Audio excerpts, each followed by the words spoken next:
হযরতে জাবের রাদিয়াল্লাহু আনহু তিনি কি করলেন, বকরিটা কুরবানি করে তিনি চলে গেলেন হুজুরের দরবারে, নবী পাকের দরবারে চলে গেলেন হযরতে জাবের। এদিকে হযরতে জাবের রাদিয়াল্লাহু তাআলা আনহু দুইটা ছেলে সন্তান ছিল। আমার ভাইরা, দুইটা ছেলে সন্তান, একজন আরেকজন দাঁড়াইয়া কয়, ভাই খবর পাইছো নি? যে কি খবর? আজকে তো রাহমাতাল লিল আলামিন নবী আমাদের বাড়িতে তাশরীফ আনতেছে। ভাই বলতেছে, তুই কেমনে জানলি? আমি এমনি ভাবে জেনেছি, মায়ের কাছে শুনেছি, বাবার কাছে শুনেছি, আর দেখেছি মা বাবারা বকরি কুরবানি দিছে নবীর জন্য। এক বাইরে কয়, চলো না আমরাও নবীর নামে কুরবানি হয়ে যাই, আমরাও নবীর নামে কুরবানি হয়ে যাব। এক ভাই আরেক ভাইকে বলে ফেললো, ভাই কেমনে বাবা মা বকরিটা কুরবানি করছে আমার একটু দেখাবি? তুই দেখবি? হ্যাঁ আমি দেখতে চাই। তাহলে তুই শুয়ে পড়। শুয়ে দিছে। বাবা যে সুনির দ্বারায় বকরি কুরবানি করেছিলেন, ভাইরে দেখাইতে যায় গলার মধ্যে ছুরিটা লাগায় দেয়।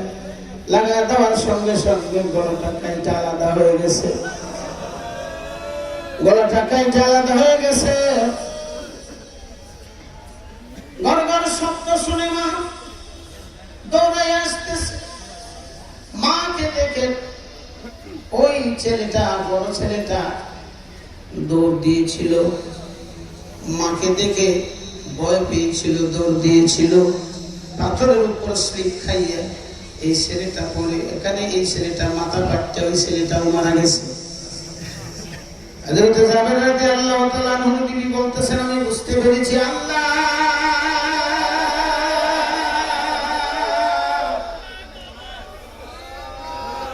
আমি মেয়ে বলে আমি কোন দুর্বল নই গো আল্লাহ। আল্লাহ তুমি বুঝে দেখতে চাও, আল্লাহ তুমি বুঝে দেখতে চাও আমি আমার সন্তানের কাছে যাই না, তোমার নবীর কাছে থাকি। আল্লাহ না না, আমি মেয়ে বলে আমি দুর্বল নই, আমি আমার ছেলেদের গায়ে ধরবো না, আমার ছেলেদেরকে আমি স্পর্শ করবো না। আমি আমি আমার নবীরই ভালোবাসি, আমি আমার নবীরে ছাড়া আর কিছু আমি চাই না, আমার নবীরে ছাড়া আমি আর কিছু চাই না। দুইটা বাচ্চাকে হযরতে জাবের রাদিয়াল্লাহু তাআলা আনহু বিবি একটা কাপড়ের মধ্যে প্যাকেট করলেন, প্যাকেট করে ঘরের ধোঁয়ার মধ্যে রেখে দিছে। রেখে দিয়ে তিনি তার কাছে হয়ে গেছে, গোশত পাক করতেছেন, রুটি বাজতেছে। একটু পরে রাহমাতাল লিল আলামিন নবী আসবেন তার বাড়িতে। যোহরের নামাজের পর কিছু সংখ্যক সাহাবী মিয়া দ্বীনের নবী হযরত জাবের রাদিয়াল্লাহু আনহুর বাড়িতে তাশরীফ আনলেন। হযরত জাবের রাদিয়াল্লাহু তাআলা আনহুর বাড়িতে তাশরীফ আনার পর জাবের বলতেছেন, বিবি হে, তুমি না নবীরে দেখতে চাইছো, এখন নবী তো আমার ঘরে তাশরীফ আনছেন, তুমি প্রাণ ভরে ভরে আমার নবীরে দেখো, প্রাণ ভরে মন উজাড় করে আমার নবীরে দেখো। পর্দার কাপড়টা সরাইয়া এক দৃষ্টিতে নবীর দিকে তাকায় রয়েছেন। হযরত জাবেরের বিবি এক দৃষ্টিতে নবী পাকের দিকে তাকায় রয়েছেন, আর তিনি চোখের পানি দাদা করে চাটতেছে আর বলতেছে, আরে মনে হয় গো আমার ঘরে যেন পূর্ণিমার চাঁদ উঠে গেছে, এমন সুন্দর চেহারা, এমন সুন্দর চেহারা কেমনে ভাতর মারল, এমন এমন সুন্দর চেহারা তায়েফের মানুষে কেমনে পাথর মারল। জাবের রাদিয়াল্লাহু তাআলা আনহুর বিবি মন ভরে ভরে দেখতেছে। একটু পরে জাবের যায় কয়, বিবি নবীকে তো দেখছো, নবী তো দীর্ঘ সময় হলো আমার ঘরে তাশরীফ আনছেন, এখন তো হুজুরের সামনে কিছু খানা দানা দেওয়ার প্রয়োজন, কিছু খানা পরিবেশন করার প্রয়োজন। তুমি যাও নবীর সামনে খানা হাজির করো। আমার ভাইয়েরা, হযরত জাবের রাদিয়াল্লাহু তাআলা আনহু বিবি কি করলেন? সাহাবীদের জন্য, নবী পাকের জন্য এতে করে প্লেট ভর্তি করে রুটি এবং গোশত দিয়া পাঠিয়ে দিলেন। পাঠিয়ে দেওয়ার পর এদিকে রাসূল হাত না দিলে, খানায় রাসূল হাত না দিলে তো সাহাবীরাও হাত দিবে না। নবী খানা নিয়ে বসে আছেন। হযরত জাবেরের বিবি বলতেছেন, স্বামী হে, নবীরে বলো খানা শুরু করতে, আমার নবীরে বলো খানা শুরু করতে। নবী খানায় হাত দিবেন। এই সময় আল্লাহ বলেন, জিবরিল যাও আমার বন্ধুর কাছে যাও, হযরত জাবেরের বাড়িতে আমার বন্ধুর কাছে যাও, আমার বন্ধুর সামনে খানা হাজির করে দিয়েছে জাবের, তুমি আমার বন্ধুরে যায় বলো জাবেরের দুইটা ছেলে আছে, জাবেরের দুইটা সন্তান আছে, এই জাবেরের এই দুইটা সন্তানদের নিয়ে আইছেন আল্লাহর নবী খানা খায়, জাবেরের দুইটা ছেলে সারা যেন রাসূল খানা খায় না। তুমি যাও, তুমি যাও, তাড়াতাড়ি যাও। জিবরিল এসে গেছে, জিবরিল এসে গেছে। জিবরিল এসে বলতেছে, হে নবী, আল্লাহ রাব্বুল আলামিন সালাম দিয়েছেন, নবী গো আপনি এখন খানা খাবেন না, কারণ হযরত জাবেরের দুইটা ছেলে সন্তান আছে, আল্লাহ বলে দিয়েছেন এই ছেলে সন্তান দুইটাকে নিয়ে আপনি খানা খাবেন গো নবীজি। আল্লাহুম্মা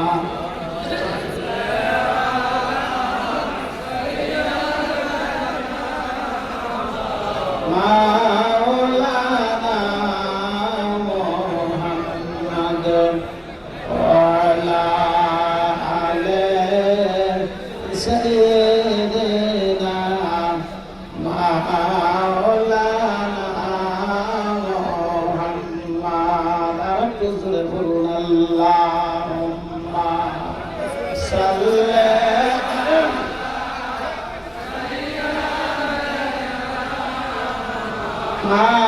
মাওলানা মুহাম্মদ ওয়া আলা সাইয়্যিদিনা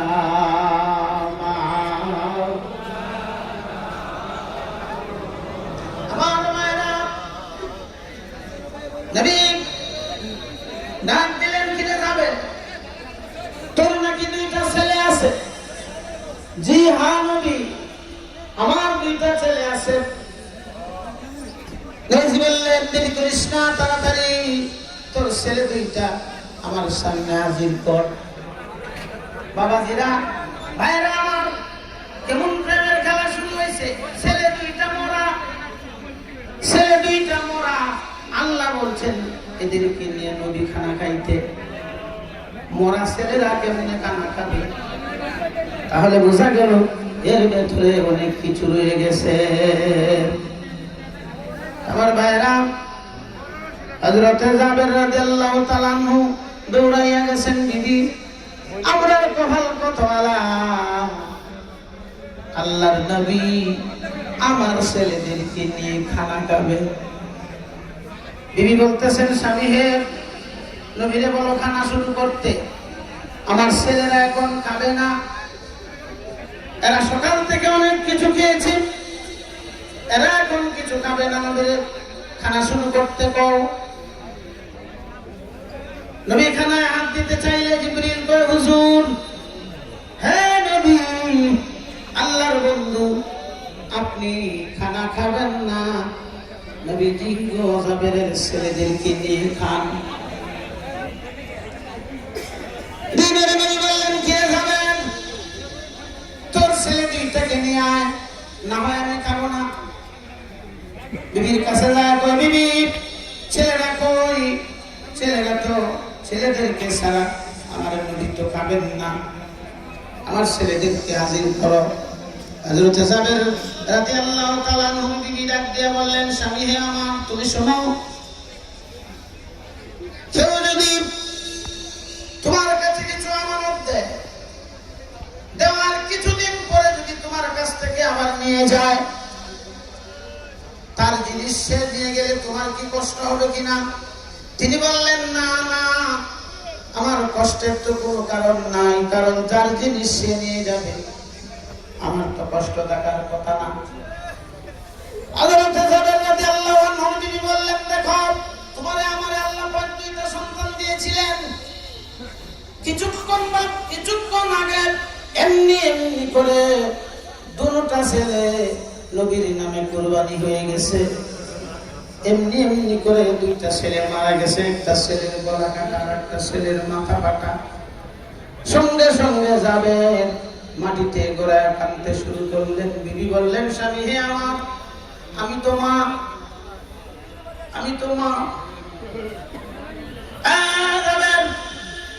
আমি মা ধৈর্য ধরতে পারতেছি, তুমি পারো না কেন? তুমি না বললে আমাদের জিনিস ফিরিয়ে দিলে তোমার কোনো কষ্ট নাই। শুনো, ছেলে গেলে ছেলে পাওয়া যাবে, নবীজি আমার বাড়ি থেকে বেজার হয়ে গেলে নবীরে পাওয়া যাবে না। যাবে, তুমি যাও নবীরে, যায় বলো খানা শুরু করতে, দেরি করো না।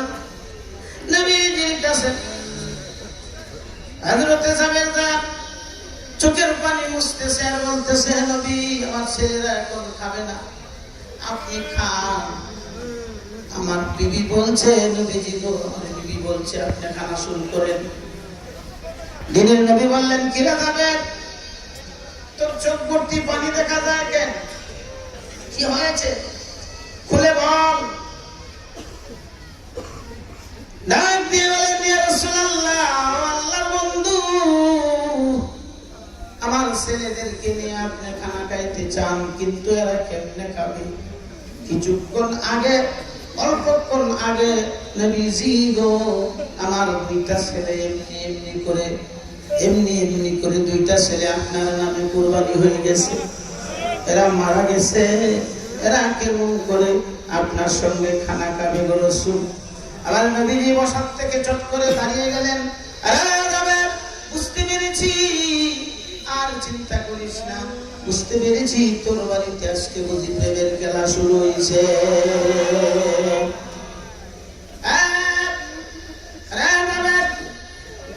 তোর ছেলে দুইটা কোথায়, আমার নিয়ে চল। নবীজি নূরের পাও মুবারক দিয়া টিম টিম টিম টিম করে আস্তে আস্তে হাঁটতেছেন। রাসূল আগে আগে যায়, আস্তে আস্তে হাঁটেন। হযরতে জাবের পিছে পিছে যায়, জিবরাইলের কাছে জিবরাইলও যায়। হযরতে জাবের তার দুইটা ছেলে সন্তানের সামনে নিয়ে নবীরে দাঁড় করায় বলতেছেন, হে রাসূল, এই কাপড়ের ভিতরে আমার দুইটা ছেলে প্যাকেটিং করা আছে নবীজি। দিনের নবী জিবরাইলকে বলতেছেন, কি রে জিবরাইল, তুমি বারবার বলতেছো জাবেরের সন্তান নিয়ে আমি খাইতে, কিন্তু আরে কেমনে খাবে, আছে মরা, কেমনে খাবে ওরা? জিবরাইল ডাকতে কয়, নবী, আপনি তো নবী, আপনি তো মুসার মতো নবী না, আপনি তো ঈসার মতো নবী না। হ্যাঁ নবী, আপনি এই ছেলে দুইটার গায়ে হাত বুলায় আপনি ডাক দেন, আপনি ডাক দেওয়ার সঙ্গে সঙ্গে জাবেরের ছেলেরা জিন্দা হয়ে যাবে।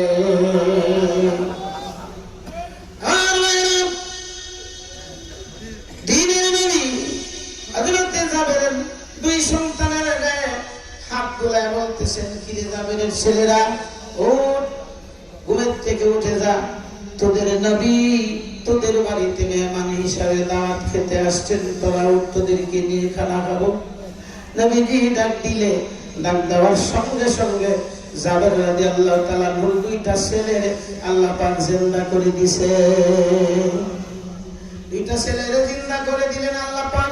ইমামে আযম হযরত আবু হানিফা রাহমাতুল্লাহ আলাইহি তিনি বলেন যে এই কাজটা আমার নবীর জন্য কোনো ব্যাপারই না। ইমাম আবু হানিফা রাহমাতুল্লাহ আলাইহি বলতেছেন যে এই কাজটা অতি সাধারণ একটা কাজ আমার নবীর জন্য, এই কাজটা আমার নবীর জন্য কোনো ব্যাপারই না। আমার ভাইরা, দিনের নবী আরেকটা কাজ করেছেন, আরেকটা কাজ নবীজি করলেন। সাহাবীদেরকে বলতেন, সাহাবীরা সুবহানাল্লাহ। সাহাবীরা বকরির গোশত খাইও কিন্তু হাড়গুলি খাইও না।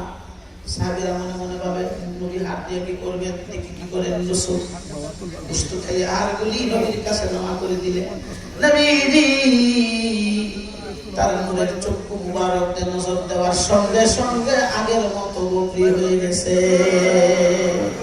আমার বলার উদ্দেশ্য হলো এই কথাটাই, একজন সাহাবীর চোখের পানি নবী সইতে পারে না। সাহাবী কাঁদলে নবী ব্যথা পায়। কোন একজন সাহাবীর ব্যথা রাসূল সইতে পারেন না। এখানে আরো অনেক সাহাবীদের অনেক কথা আছে, এগুলি বলার সময় নাই আমার। সাহাবী কাঁদবে, এটা নবী সহ্য করবে না। সাহাবী ব্যথা পায়, এটা নবী সহ্য করতে পারেন না। বেলায়েতের যুগে আসলাম, এসে দেখি মুর্শিদপুর, এসে দেখি মুরিদের ব্যথায় ব্যথিত। কোন মুরিদ ব্যথা পাইলে পীরেও ব্যথা পায়, কোন মুরিদ দুঃখ পাইলে পীরেও দুঃখ পায়। এটাই তো হলো পীরের বৈশিষ্ট্য, ওলির বৈশিষ্ট্য। এজন্য আমি বলে থাকি, ও মনরে মুরিদ যদি আঘাত পায়, লাগে পীরের কলি আসে ঘরে বসে যে ভাঙা। ও মনরে মুরিদ যদি আঘাত পায়, লাগে পীরের কলি যায় আসে ঘরে বসে যে ভাঙা। এসকে আসে ঘরে ভাঙা, আল্লাহ সাথে জায়গা পায় না। আরে হাসান মিয়া দেখেও বুঝলো না রে আশেকের দেওয়ানা।